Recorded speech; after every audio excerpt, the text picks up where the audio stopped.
Have you ever wondered what really happens when someone disappears on a trail? Sarah Mitchell thought she knew, until that October night in 2019 when she decided to camp alone in the Colorado mountains. What she found there changed her life forever and almost took it from her. Look, I know you've probably heard terror stories before, but today I'm going to tell you 3 real cases that happened to ordinary people like you and me. People who just wanted to enjoy nature and ended up living the worst nightmare of their lives. And I guarantee you one thing, after hearing these stories, you'll never look at a forest the same way again.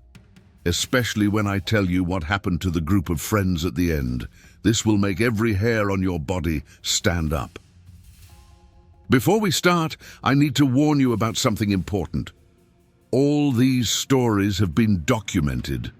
There are police reports, witness testimonies, and even some evidence that, well, let's just say they challenge any logical explanation. The first story happened in 2018 in a nature reserve in rural Oregon, a place that should be safe, visited by hundreds of tourists every year. But there's something in that forest that authorities can't explain. Mark Thompson, a 34-year-old professional photographer, went there for a wildlife project. He had 15 years of experience photographing in nature, knew all the safety protocols, but nothing prepared him for what he found in those woods. And you know what's strangest? He wasn't the first person to report this type of encounter in that place. Actually, in the last 5 years, at least 8 people have described the same creature. But what Mark managed to capture on video will make you question everything you think you know about what lives in our forests. Mark arrived at the location on a Thursday morning. Sun shining, blue sky, that perfect weather for photography.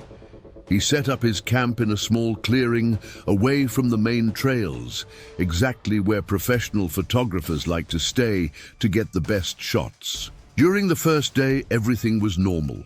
He photographed some deer, got some incredible images of a black bear in the distance. But when night came, things started to change. First came the sounds. Mark described it as a low moan, almost like wind, but different.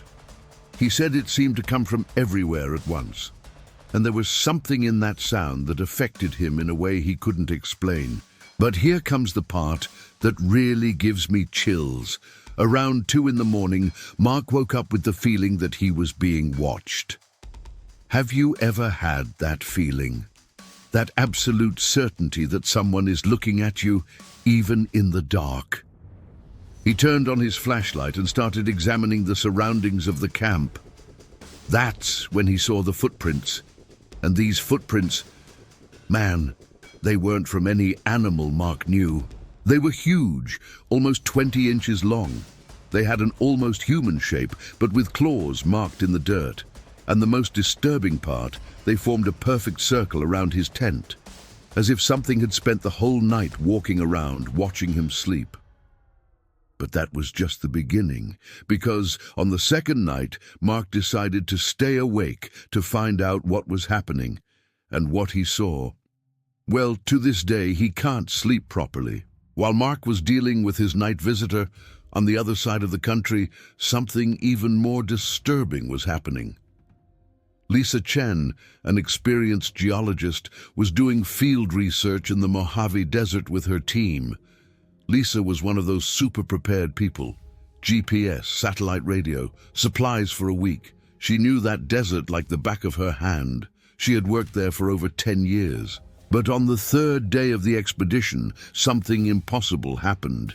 Lisa left camp at 6 a.m. to collect rock samples in an area that was only 2 kilometers from base. A walk she had done hundreds of times. She took the GPS, radio, water for the whole day. At 9 a.m., she made her last radio contact with the team, said everything was fine, that she had found some interesting formations, and then silence. The team waited until noon before starting to worry. They tried radio contact, nothing. They activated her GPS. The signal simply disappeared. They started the search immediately. And here's the first mystery. They followed exactly the path Lisa had taken using GPS coordinates, but they found no trace of her, none, as if she had simply evaporated. The search lasted 3 days. Helicopters, rescue teams, tracking dogs, nothing. Lisa Chen had disappeared without leaving the slightest trace. But on the 4th day, something happened that changed everything. I'll go back to Mark for a moment, because what happened to him on the 2nd night explains a lot about these encounters in nature. Mark was inside the tent, with all his cameras ready, waiting. Around 1:30 a.m., the moaning started again. But this time, they were closer, much closer. And then he heard something that froze his blood. The sound of the tent zipper being pulled, slowly, very slowly. Mark grabbed his camera and started recording. What he captured in that video, man, when you see it, you'll understand why the park authorities didn't release this publicly. The creature was almost 10 feet tall, dark fur, eyes that reflected the camera light like 2 yellow headlights. But the most disturbing thing wasn't the appearance, it was the way it moved. It moved as if it understood exactly what it was doing. It wasn't an animal acting on instinct, it was something intelligent. The creature stood at the tent entrance for almost 2 minutes just watching Mark. And then, out of nowhere, it started making a sound. It wasn't a roar, it wasn't a moan. It was almost like it was trying to talk. Mark said he'll never forget that moment, the feeling of being face to face with something that shouldn't exist, but was there, as real as anything else. When dawn came, it simply disappeared, but it left something behind. What Mark found on the tent floor changed his perspective on everything. And when you know what it was, you'll understand why these stories aren't just about unknown creatures. They're about something much bigger. Back to the Mojave Desert. On the 4th day of the search, Lisa Chen appeared. She simply showed up walking on a road, 9 miles from where she had disappeared. She was disoriented, dehydrated, but alive. But when they asked where she had been for the last 3 days, Lisa couldn't remember almost anything. She said she had woken up in a cave she had never seen before, surrounded by rock formations that didn't exist on any map of the region. And there was something strange. Lisa came back with rock samples that don't exist in the Mojave Desert, minerals that, according to geologists, are only found in deep underwater caves.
How does an experienced geologist lost in the desert get samples of minerals from the ocean floor? But the most disturbing part of Lisa's story was only discovered weeks later when she started having nightmares. Nightmares where she remembered details of the experience that she had consciously blocked from memory. She started drawing things she saw in dreams, strange symbols, humanoid creatures, and a giant cave filled with a blue light that came from nowhere. And when researchers compared Lisa's drawings with other disappearance cases in natural areas, they found patterns, many patterns. These patterns led to the discovery of something that authorities don't want you to know. And this brings me to the third story, the most disturbing of all. Preparation. Story 3. The group of friends in the national park. This last story happened just 6 months ago in Yellowstone National Park. 5 college friends decided to do a 3-day trail in a less crowded area of the park. Jake, Emma, Carlos, Mia, and David were all experienced in outdoor activities. They had all the necessary equipment, followed all safety protocols. They even communicated their plans to the park rangers. On the first day, everything was perfect. They even posted some photos on social media. You know how it is. That classic photo of the group smiling on the mountain. On the second day, they made their last post at 2 p.m. It was a photo of a strange rock formation that Emma had found, stones stacked in a very specific order, as if someone had built something there on purpose. And then, total silence. When they didn't return on the agreed day, their parents contacted the park rangers. The search began immediately. They found their camp intact, tents set up, food still packaged, equipment organized. As if they had simply gotten up and gone for a walk, planning to return in a few minutes. But there was something very strange at the campsite. Around the tents, on the ground, there were dozens of those same rock formations that Emma had photographed. As if someone or something had spent the night building them around the place where the 5 slept. The search for the 5 friends lasted 2 weeks, and it was during this search that the park rangers made a discovery that changed everything. They found a cave that wasn't on any official map, a deep cave with several connected chambers located exactly in the area where the 5 had disappeared. And inside that cave, man, what they found in there will give you nightmares. There was evidence of recent human presence, fire traces, food remains, pieces of clothing. But there were also other things, symbols carved on the cave walls, identical to those Lisa Chen had drawn after her desert experience. And at the back of the main cave, they found something that connects all these stories, giant footprints, identical to those Mark had seen in Oregon. But the most disturbing discovery was in the last chamber of the cave, a pile of personal objects, wallets, jewelry, cell phones, car keys, objects that belonged to people who had disappeared in national parks over the last 10 years, people who were never found. The 5 college friends were found 3 days after the cave discovery. They were alive, but in deep shock.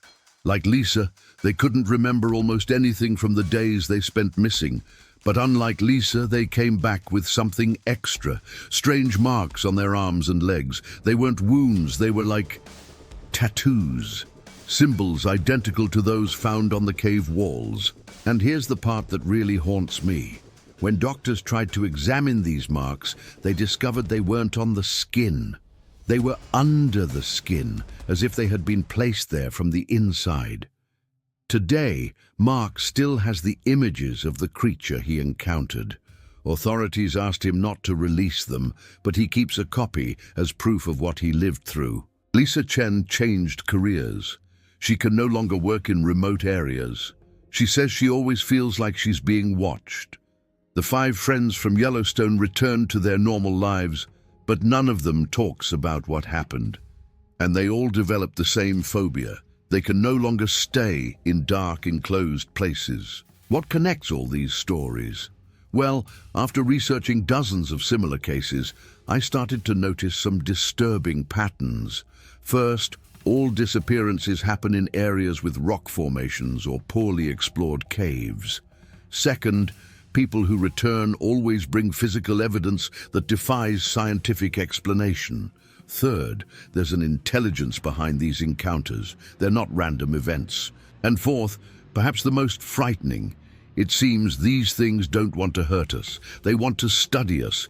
The question that remains is, how many people disappear in nature every year and are never found? How many of these disappearances are really accidents? And most importantly, what do these creatures or intelligences want from us? One thing I can guarantee, after knowing these stories, every time you hear about someone who disappeared on a trail or in a national park, you'll wonder if it was really an accident.